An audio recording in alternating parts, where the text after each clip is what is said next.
You're listening to an Airwave Media Podcast. What's something you learned in history class that you feel like wasn't the whole truth? Better yet, what's something you didn't learn at all that was omitted completely? That's what I like to call redacted history. My name is Andre White, the host of the Redacted History Podcast, the place where history's forgotten events, heroes, and villains get their story told, one episode at a time. The Redacted History Podcast. Real history never dies. Stream the Redacted History Podcast on Apple Podcasts, Spotify, or wherever else you get your podcasts.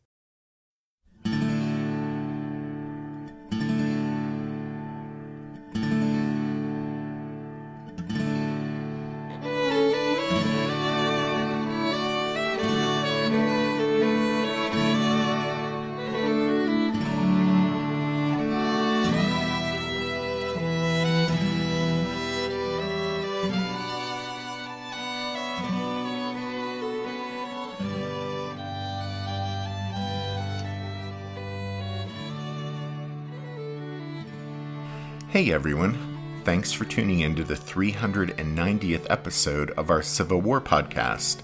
I'm Rich, and Tracy won't be joining us for this episode.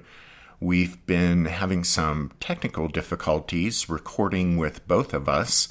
We think it's the microphone, so while we are waiting for a new microphone, I'm just going to go ahead and record this episode solo so that we can get it out to you. But we'll go ahead and anticipate that with the next show, Tracy will be able to rejoin us. Okay. Well, as you guys will recall, we used the last episode to set the stage for the Battle of Sabine Pass, which took place in East Texas on September 8th, 1863. Major General Nathaniel Banks, the commander of the Federals Department of the Gulf, wanted to recapture the port of Galveston, but rather than attacking the place directly, he decided that an indirect approach would work best. To that end, Banks chose Sabine Pass as the spot to begin his invasion of Texas. As Banks envisioned it, the invasion of Texas would fall into place like a row of dominoes once the landing at Sabine Pass was successfully accomplished. From Sabine Pass, the Federals would move inland to Beaumont, then march west along the line of the Texas and New Orleans Railroad to Liberty, and then to Houston. And once in possession of Houston, the Federals would advance down the line of the Houston and Galveston Railroad and approach Galveston from the rear. Banks knew that after recapturing Galveston, between its port and the rail hub at Houston, the Federals would have control of coastal Texas. Well, the plan was logical and well thought out and seemed to have every prospect of success. The landing at Sabine Pass was merely the first step in the invasion plan, and as we said last time, Banks was confident his forces would have little problem capturing the pass, since they had done it once before, a year earlier in September 1862. So, all of that's to say that Nathaniel Banks didn't expect to have any problem with the first step of his invasion of Texas, that is, the landing at Sabine Pass. He had consulted with the Navy, which had repeatedly assured him that the Confederate fort guarding the pass could be easily taken, and they'd even assigned Lieutenant Frederick Crocker to command the naval force that would support the Army's attack. Now, Crocker knew the target area as well as anyone, since he had been in command of the force that had sailed up the pass and captured Sabine City in September 1862. However, as we mentioned near the end of the last show, Crocker's easy success then had been misleading and not a true test of the Confederate defenses at Sabine Pass. In fact, the rudimentary fort that Crocker had captured was no longer being used by the rebels. They had replaced it with another fortification, which was better sited to contest another attempt by the Yankees to come up by the pass. Well, nevertheless, the naval officers Banks consulted were, quote-unquote, perfectly confident of success. And so far as Banks could judge, Sabine Pass was the perfect spot to begin his invasion of Texas. Not that Banks would direct the operation in person. No, instead he placed Major General William Buell Franklin in charge of the roughly 15,000 to 20,000 Army troops that were to form the core of the expedition. Now, Franklin's name will probably be familiar to longtime listeners, since before this he had commanded a division and a corps in the Army of the Potomac. By the time of the Battle of Fredericksburg in December 1862, he had risen to command of the Left Grand Division under Ambrose Burnside. However, after the disaster at Fredericksburg, Burnside blamed Franklin for the defeat, accusing him of disobeying orders, and he demanded that Franklin be removed from the army. But instead of dismissing Franklin, Abraham Lincoln instead relieved Burnside of his command. Well, although Franklin eventually avoided formal censure, the dispute with Burnside almost destroyed his career. He was taken off active duty for a lengthy period and was finally reassigned to the Department of the Gulf to serve under Banks, where he assumed command of the 19th Corps in August 1863.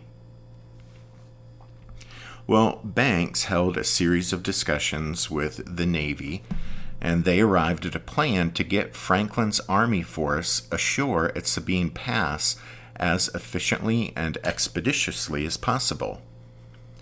As decided upon, the final plan was relatively simple. First, the gunboat USS Granite City would arrive off the pass on the afternoon of September 6th and display a light that night to mark the entrance. Second, the rest of Crocker's flotilla would rendezvous with Granite City late on the night of the 6th, and the combined force of 4 gunboats would make an attack on Fort Griffin at dawn on September 7th.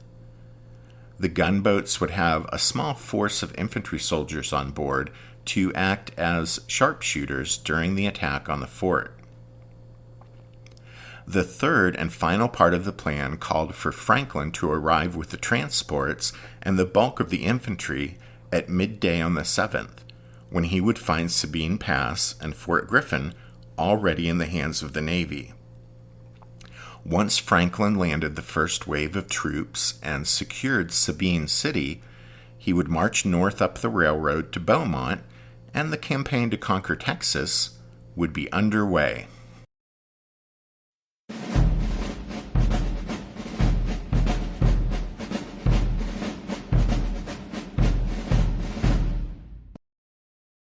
Unfortunately for the Federals, the plan to make a surprise attack against Sabine Pass at dawn on September 7th fell apart almost as soon as it began.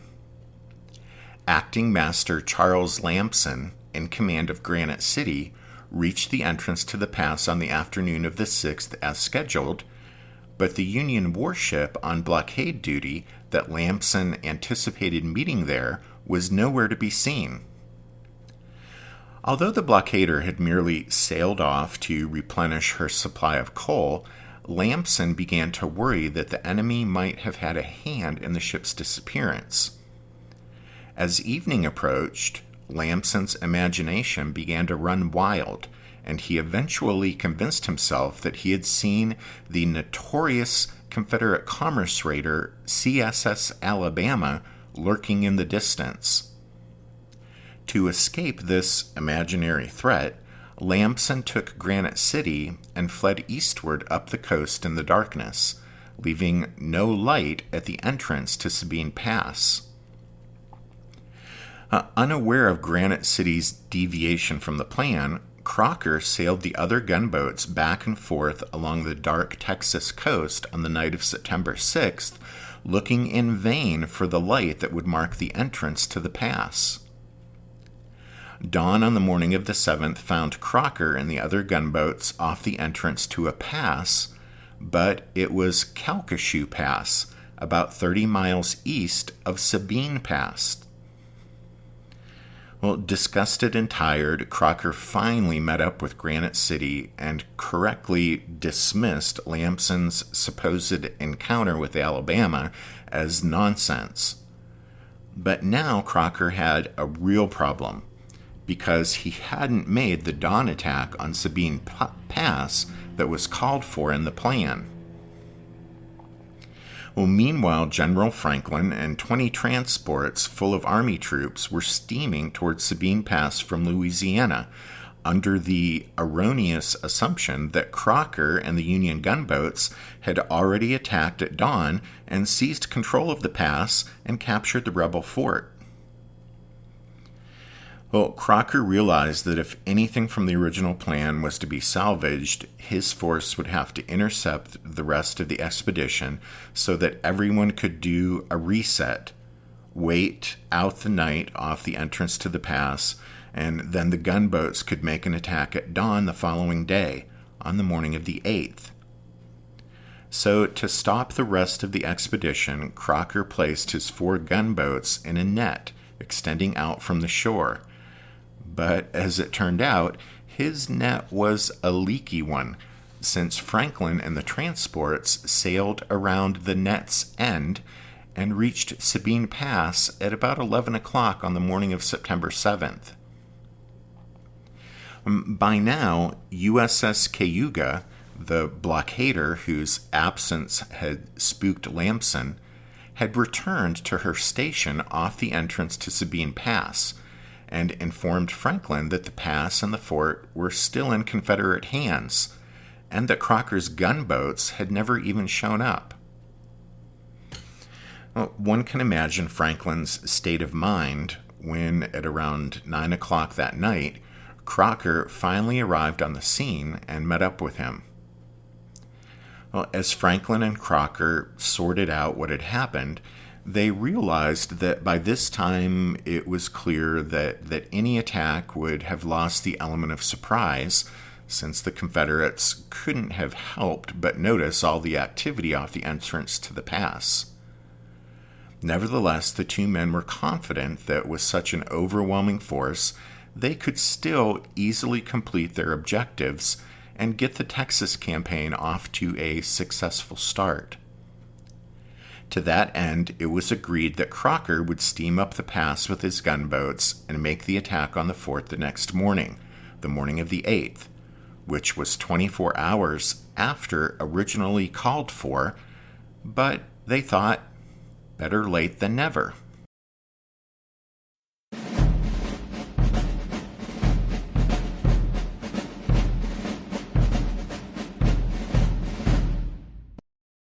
As we mentioned in the last show, the Confederate fort that Crocker and his gunboats would face on September 8th was not the same one he had overcome so easily a year earlier in 1862.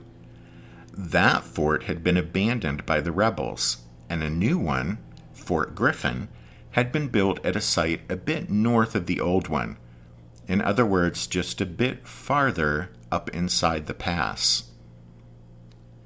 Well, situated on the west side of the pass, not far from Sabine City, Fort Griffin had a triangular shape and was designed to fit along the shore at a point of land that jutted out into the waters of the pass near the northern end of an oyster shell reef. That oyster shell reef divided the pass into 2 channels. The western one, nearest the fort, was called the Texas Channel, while the eastern one was called the Louisiana Channel. Besides being able to fire at enemy ships over in the Louisiana Channel, Fort Griffin was ideally suited so that the 6 guns it was designed to hold could fire down the Texas Channel at any Yankee ships steaming up that side of the pass. The flip side of that was that an enemy warship steaming up the Texas Channel wouldn't be able to fire her broadside at the fort, but would only be able to return the fort's fire with a cannon that was located in her bow. Fort Griffin was of earthen construction, although portions of its walls were reinforced with railroad iron. As we mentioned last week, the Confederate defenders consisted of the Davis Guards, a military and social organization formed in Houston before the war that had named itself after Jefferson Davis, who was not then the Confederate president, obviously, but he was still a well-known Mexican war hero and former Secretary of War. So, consisting primarily of Irish dock workers and laborers from Houston and Galveston, the Davis Guard had been mustered into the Confederate service as Company F of the 1st Texas Heavy Artillery.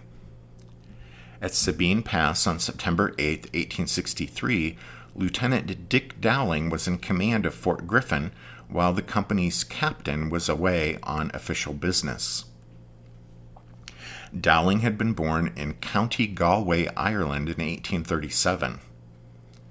A little is known of his early life except that his parents had left Ireland for America sometime after 1846 with their 7 children, of whom Dick was the eldest, and they'd all settled in New Orleans. In antebellum New Orleans, the Irish occupied one of the lowest rungs of the socio-economic ladder, and newly arrived families like the Dowlings would have faced difficult living conditions. It's therefore understandable that some of the children, including Dick and at least one brother and sister, ended up making their way to Texas, coming through Galveston and eventually settling in Houston. There, in 1857, Dick married Annie Odlum, whose father was a prominent Irish veteran of the Texas Revolution. The marriage elevated Dowling's status both socially and economically. And Dick had decided shortly before his marriage to enter the saloon business. His first business venture was an establishment called The Shades. It had a bar on the first floor and a billiard parlor on the second. The Shades appears to have been a success from the start, and by 1860 Dowling had expanded his growing commercial interest to include an additional saloon in Houston and also a liquor importing business in Galveston. He also found the time and energy to become a charter member of Houston Hook and Ladder Company No. 1, and he also joined a militia company, the Houston Light Artillery. But when most of the members of the Houston Light Artillery parted ways in 1860, Dowling joined a new company called the Davis Guards. The company's ranks were composed primarily, as we said, of Irish dock workers and laborers from Houston and Galveston. So it's not surprising that the Davis Guard were a rowdy bunch, and since these men formed one of Dowling's core saloon clientele, it's also not really surprising that the popular proprietor rose quickly in their ranks to become first lieutenant of the company, which was commanded by his wife's uncle, Captain Frederick Odlum. Well, the members of the Davis Guard didn't see action for quite a while after the start of the Civil War. They weren't even formally accepted into Confederate service until the fall of 1861, and that's when they were formally designated Company F of the 1st Texas Heavy Artillery. But they were still known to everyone as the Guards, and they found themselves spending what seemed like endless months of pointless drilling in Houston and Galveston. Unpleasant as it seemed at the time, though, all of that training ultimately paid off. As later events would prove, their ability to handle their guns under difficult conditions eventually rivaled that of the best units in either the Federal or Confederate armies.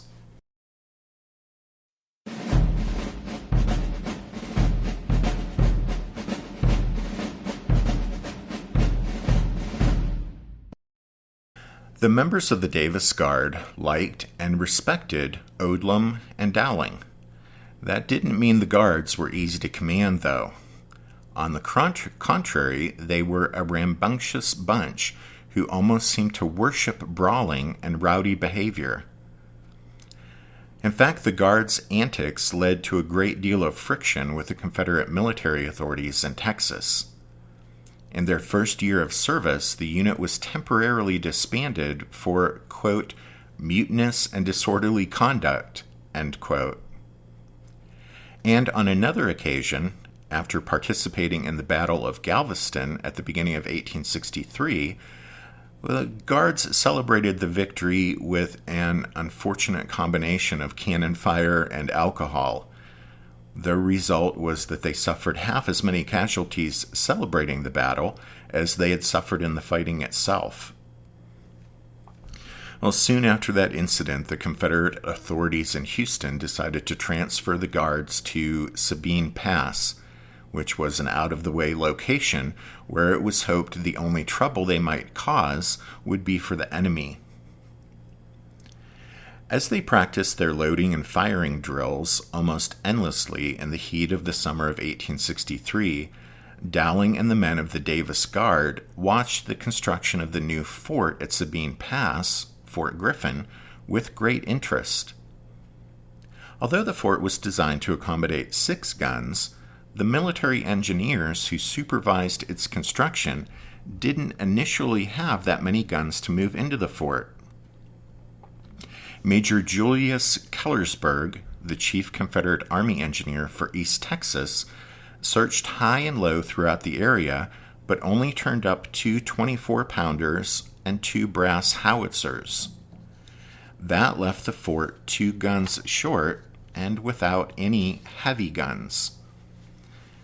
The problem was solved only when a local resident mentioned that 2 big artillery pieces had been buried in the remains of the old abandoned fort.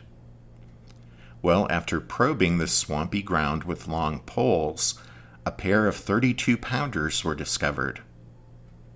But at first examination, the condition of the guns wasn't promising. They had been spiked, and were also filthy and rusted, of course. Nevertheless, Kellersburg had them taken to Galveston, and using the workshops there, he was able to repair them.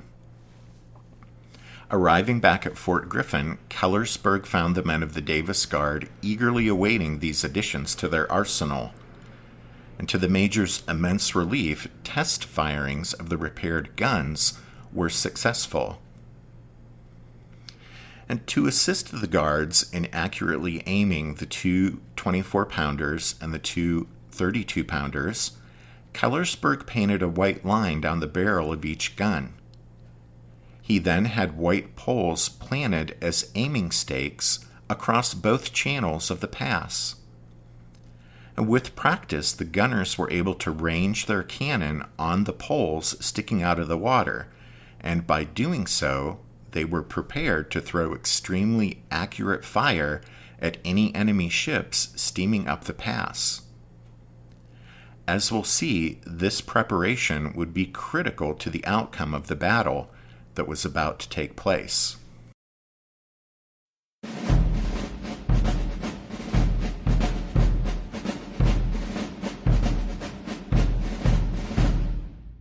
Did archaeologists discover Noah's Ark? Is the rapture coming as soon as the Euphrates River dries up? Does the Bible condemn abortion? Don't you wish you had a trustworthy academic resource to help make sense of all of this?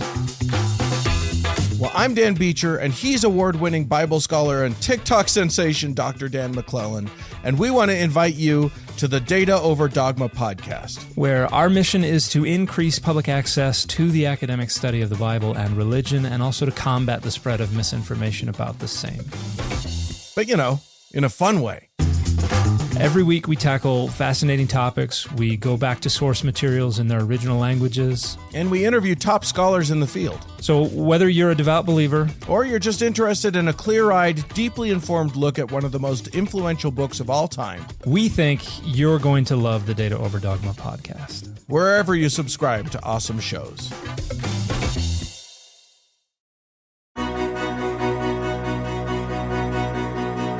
History never says goodbye.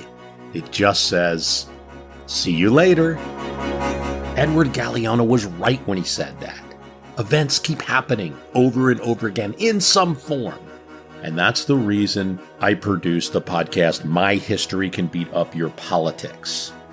What is it? We take stories of history and apply them to the events of today to help you, perhaps, understand them better. We are also part of Airwave Media Network. I've been doing the program since 2006. That's a long time, and the show has a long name. My History Can Beat Up Your Politics. Find me wherever you get podcasts.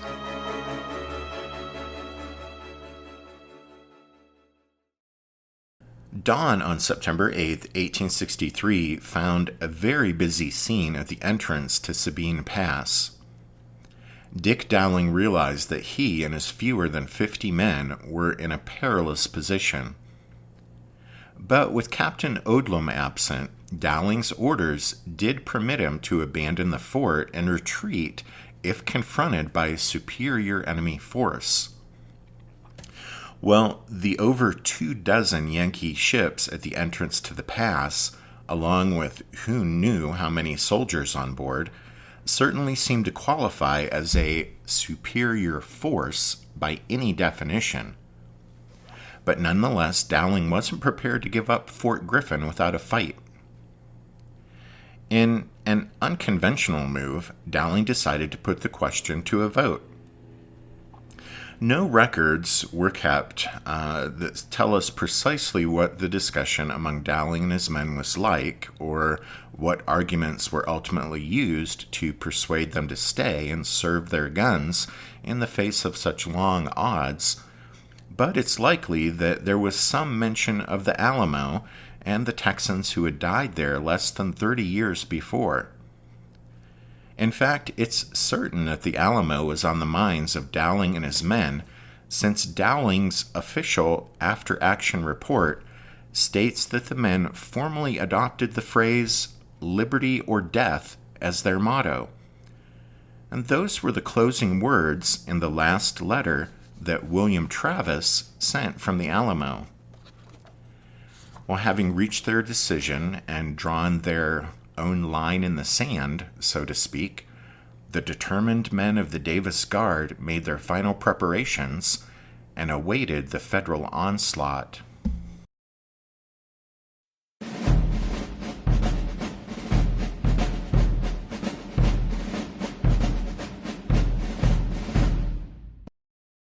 At about 6:30 a.m. on the morning of September 8th, Frederick Crocker took the gunboat USS Clifton and deliberately steamed up the pass to within easy range of the Confederate fort, inviting its fire so that he could get a better idea of the range and accuracy of the rebel guns. However, since there was no response, he decided to anchor and fire some of his longer-range guns to see if he could provoke the fort's defenders into some return fire. By 7:30, Clifton had fired over 24 shells at Fort Griffin, but the Confederates didn't fire a shot in return. Well, Crocker was a bit baffled by the lack of a rebel response, but he was left with no option except to withdraw, with no more information on the enemy capabilities than he had before his reconnaissance. So at 8 a.m., Crocker signaled for the rest of the ships to come over the bar at the entrance to Sabine Pass, but it took until almost 4 that afternoon for just 7 of the troop transports to get across the bar and into position to cooperate with an attack by Crocker's gunboats. The other transports and supply ships were still outside the bar when the battle commenced. The original plan, prepared before the expedition even left Louisiana, was for Crocker's gunboats, with the Army sharpshooters on board, to make the attack alone, and then once the rebel fort had been neutralized, the transports would land their troops. However, that plan had been based on the assumption of a surprise dawn attack. Well, since surprise was obviously now impossible, and the capabilities of the Confederates in Fort Griffin were still a mystery, the plan was changed on the fly, so that now the Army would be an active participant in the attack. While the gunboats attacked the fort, the Army was supposed to land a party of 500 men under the command of Brigadier General Godfrey Weitzel.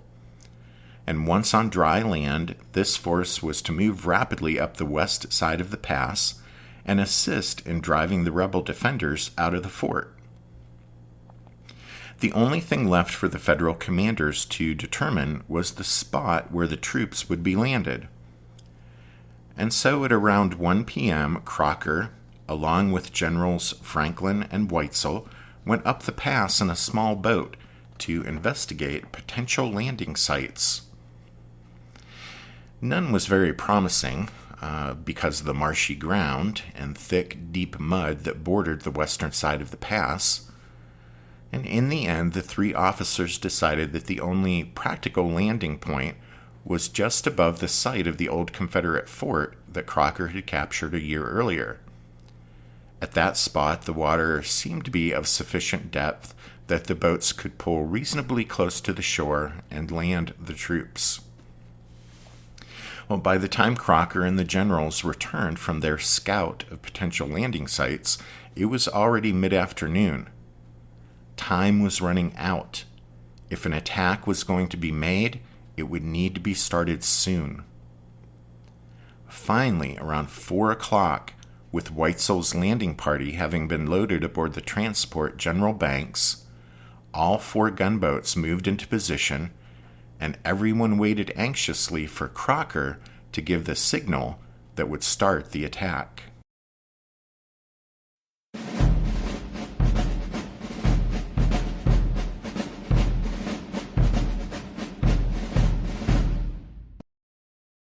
Crocker's 4 gunboats were all former merchant vessels, either purchased by the Navy at the start of the war or captured when attempting to run the blockade. In other words, none of these vessels were first-rate warships. But despite the improvised nature of some of the ships, it was believed the little squadron would be more than adequate to deal with the Confederate fort. Crocker had designated the largest of the vessels, Clifton, as his flagship. Clifton was a 210-foot side-wheeler armed with 4 32-pounders. Crocker's plan for attacking Fort Griffin called for the gunboat Sachem to steam rapidly up the Louisiana or eastern side of the channel, followed by Arizona. Meanwhile, Crocker, aboard Clifton, would steam up the Texas or western side of the channel very slowly, waiting for the enemy to respond to Sachem's and Arizona's movement, which was intended mainly as a diversion. Crocker meant from the beginning to make the main attack on the fort himself with Clifton. He planned to dash up the Texas Channel in Clifton the moment the rebels' guns were turned upon Sachem and Arizona. While Clifton, Sachem, and Arizona engaged with the fort, the 4th gunboat, Granite City, would screen the Federal infantry as the soldiers splashed ashore at the agreed-upon landing site. As the Yankee gunboats started to move up the pass, Dowling and his men in Fort Griffin were immediately on alert. Seeing that the 2 ships over in the Louisiana Channel were approaching at the fastest speed, Dowling quickly issued orders for the gunners to aim their cannon at the pre-positioned poles in that channel. When Sachem, a 121-foot screw steamer armed with 4 32-pounders and 1 30-pound rifle, approached within 1,200 yards of the fort, the Confederate gunners opened up on her. A brisk exchange commenced as the Yankee gunboat returned the enemy fire, but when Sachem reached a point about halfway up the oyster bank separating the 2 channels, a Confederate shot slammed through her hull, hit her engine, and burst her boiler. The violent rupture of the boiler sent clouds of scalding hot steam billowing through the engine room and interior of the ship, killing or horribly burning anyone in its path. Acting Lieutenant Amos Johnson, who was in command of Sachem, reported that the hit on the ship's steam engine killed or seriously wounded 32 men. Arizona, a paddle wheeler carrying a mixed battery of 10 guns, was steaming up the Louisiana Channel behind Sachem, but when Arizona's commander saw what had happened to Sachem, he lost his nerve completely and withdrew back down the channel. Meanwhile, when Sachem and Fort Griffin began exchanging fire, Crocker realized that all the rebel guns were trained on the Louisiana Channel as he had hoped would happen, so he gave the order for full speed ahead, and Clifton began her dash up the Texas Channel. However, since the Confederate engineers had deliberately sighted Fort Griffin on a point of land, so it would be dead ahead of any enemy ships coming up the Texas Channel, that meant that only Clifton's bow gun could fire on the fort as the ship made its dash up the channel. But as she reached the halfway mark up the Texas Channel, the diversion in the other channel had already fallen apart, which meant all the Confederate guns could now swing over to target the oncoming Clifton. One of those Confederate shells severed Clifton's tiller rope, which meant she would no longer respond to her helm, and she ran aground about 500 yards below the fort. Crocker had always intended to run Clifton as close to the enemy fort as possible, and he knew there was a risk of grounding her, but he had hoped that if that happened, his ship would be close enough to Fort Griffin that the combination of Clifton's guns and the fire of the Federal soldiers on board acting as sharpshooters would still be able to disable the rebel artillery, or at least chase the enemy gunners away from their pieces, while Weitzel's detachment of infantry attacked the fort from land. But as events turned out, Clifton had run aground too far from the fort. The rifle fire from the soldiers on board wasn't accurate enough to drive the rebels away from their guns, and although Clifton was stopped more or less broadside to the fort, which meant she could bring more of her cannon to bear on the Confederates, it also meant the stranded ship was more vulnerable to incoming fire. Well, shortly after she ran aground, as shell after shell from the fort slammed into her, Clifton's boiler was hit. As had happened with Sachem, clouds of scalding hot steam killed or wounded crewmen below decks, and even chased soldiers off the upper deck, so that some of them had to jump into the water of the pass to avoid injury. At this point, with shell after shell from the fort hammering into the stricken Clifton, Crocker knew that his only hope was to hang on until Weitzel's troops had landed and assaulted and captured Fort Griffin. Accordingly, Clifton's gun crews continued firing from their disabled ship for almost a half hour.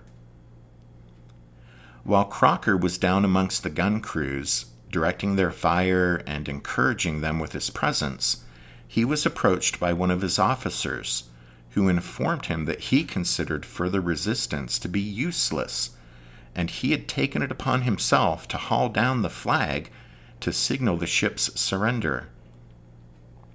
Well, Crocker was outraged by his subordinate's presumption, and he immediately ordered the flag to be hoisted again. But eventually he had to concede that the man was right, and that neither the ship nor the men could take much more punishment. Well, looking back down the pass, he could see that the army troops hadn't even been landed, and that Granite City, with the hapless Lamson still in command, obviously wasn't coming to his assistance. Meanwhile, over in the Louisiana Channel, Sachem had anchored but was out of the fight, and Arizona, as we said, had retreated. And so, seeing no alternative, Crocker reluctantly ordered the white flag of surrender hoisted. Over on Sachem, when Johnson saw the white flag flying on Clifton, he ordered one hoisted on his ship also.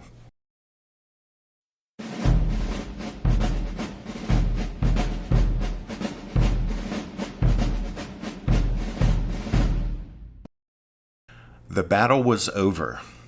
Dowling checked the time and later recorded that from the instant the fort fired the first shot until the surrender of the 2 Yankee gunboats, only 45 minutes had passed. Then, checking each of his gun positions to see how his men had fared in the battle, Dowling was amazed to find no one had been hurt.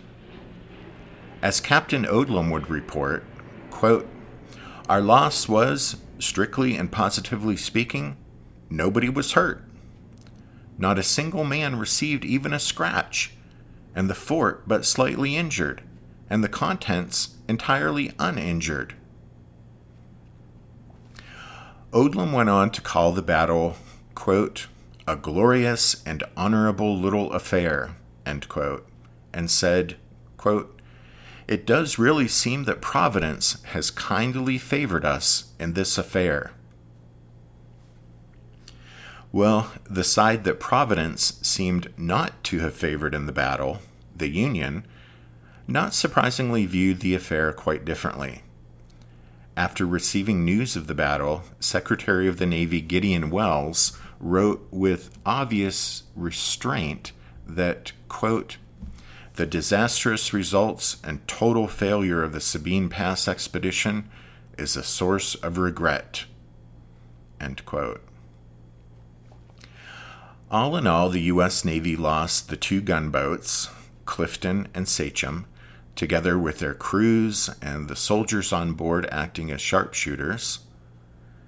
But the actual number of Federal casualties is difficult to pin down due to the large number of missing. However, Dowling's report stated the Confederates had captured 350 prisoners, which is probably accurate, and Dowling also reported burying 28 enemy dead. But this doesn't account for the number of men whose bodies were lost in the waters of the pass, so the total number of Federal casualties, killed, wounded, captured, and missing, was probably close to 400 men.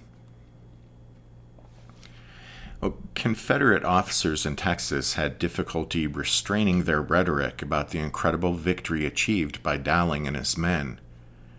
Magruder told Richmond that, quote, "This seems to me to be the most extraordinary feat of the war." And then a Major Leon Smith, who apparently arrived at the fort in time to witness the surrender of the Yankee gunboats, could barely curb his enthusiasm in his report, declaring, quote, "For 1 hour and a half, a most terrific bombardment of grape, canister, and shell was directed upon our devoted, heroic little band within the fort. The Davis Guards, one and all, God bless them. The honor of our country was in their hands, and they nobly sustained it.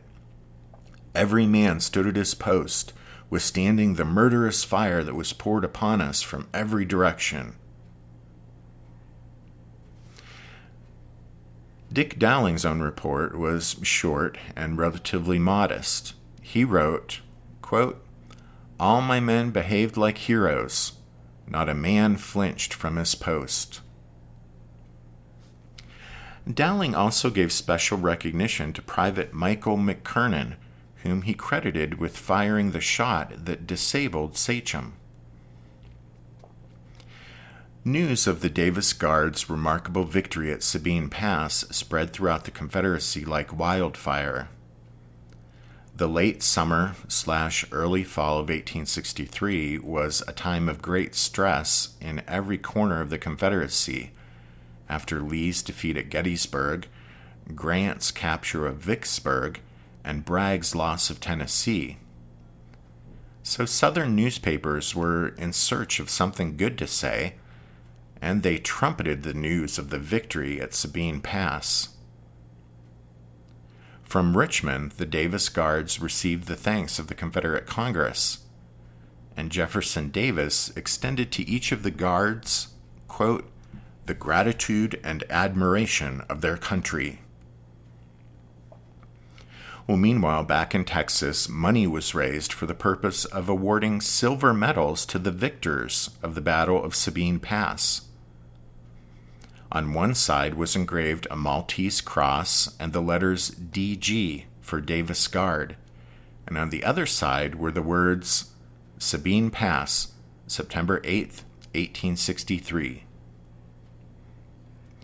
While those medals would become prized possessions, of more immediate value was the fact that because Dowling and his men turned back the invasion of Texas planned by Nathaniel Banks, the Federals would waste most of another year attempting to capture the Lone Star State. First, Banks would send an expedition down to the mouth of the Rio Grande and attempt to fight his way up the Texas coast to Galveston. But when that campaign proved too slow in producing results, Banks would come back to his original goal of striking at East Texas, this time with a campaign up the Red River in Louisiana.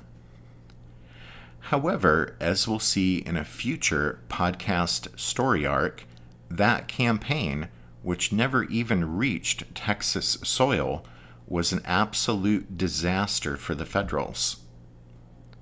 So, in winning the Battle of Sabine Pass, Dick Dowling and his men significantly aided the Confederate war effort.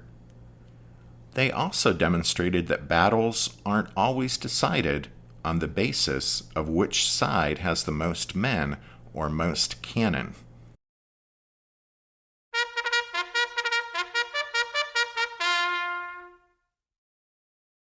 That means it's time for this episode's book recommendation.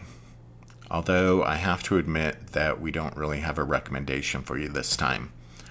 Although we'll give an honorable mention to North and South Magazine, Volume 8, Number 6, which not only has a good article about the battle, but an excellent set of maps showing the area of East Texas we've talked about, as well as showing Sabine Pass in some detail and the movements of the Federal ships during the battle.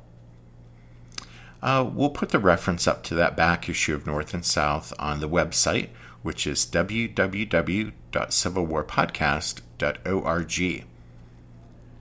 And then as we wrap things up, we'll give a shout out to the newest members of the Strawfoot Brigade and thank them for their support of the podcast.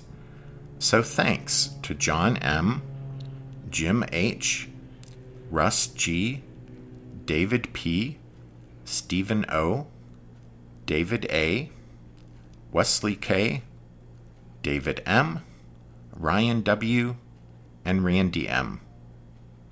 And thanks to Chuck M. and John G. for their donations. I think that's it. So we'll say thanks to all of you for listening to this episode of The Civil War, 1861 to 1865, a history podcast. Tracy and I do hope that you join us again next time when we'll start in on the Battle of Chickamauga. But until then, take care. Thanks, everyone. Bye.